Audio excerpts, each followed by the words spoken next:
เป็นคนสวรรค์ไอ้นี่เป็นคนสวรรค์มาเที่ยวสงกรานต์บ้านนี่ถึกใจสวรรค์สารวันบอกไกลหลายคนหลั่งไหลไปมาหาแวสงกรานต์มาเยี่ยมยามพ่อแม่เป็นบุญในแท้ได้มาพ่อนางเป็นบุญในแท้ได้มาพ่อนาง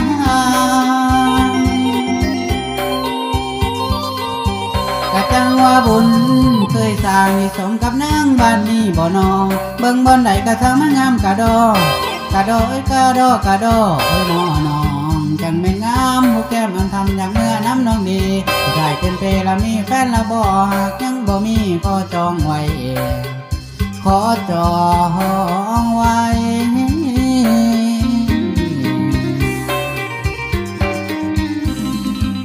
ที่ห้ามใจจังได้ดีนะผู้งามโสภาดังเทวาแต่งปั้มหากน้องบ่ตียินดีหักบ่าวสวรรค์หากน้องบ่ตียินดีหักบ่าวสวรรค์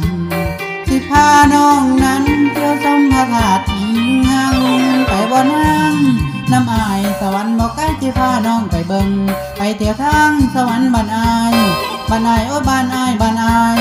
ถ้าแล้วจังอวยมาอวยนั่นละนาละนนนางนี่นาละนานนนางนี่เอ่ยอยากเป็นเคยของแม่เจ้าดีโอ้สิเพแล้วเด้อน้องฮักแม่เนื้อทองอีลีเด้ออีลีเด้อ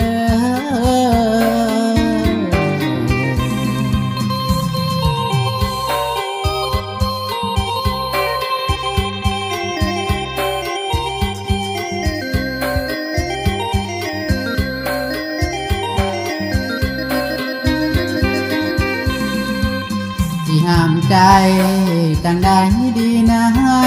ผู้งามโสภาดังเทวาแต่งปั้มหากน้องบ่ตียินดีหักบ่าวสวรรค์หากน้องบ่ตียินดีหักบ่าวสวรรค์สิพาน้องนั้นเที่ยวชมพระธาตุอิงหังไปบ่นั่งน้ำอายสวรรค์บอกใกล้สิพาน้องไปเบิ่งไปเที่ยวทางสวรรค์บ้านอายบ้านอายโอ้บ้านอายบ้านอายถ้าแล้วจังอวยมาอวยนั่นละนาละนวลนางนี่นา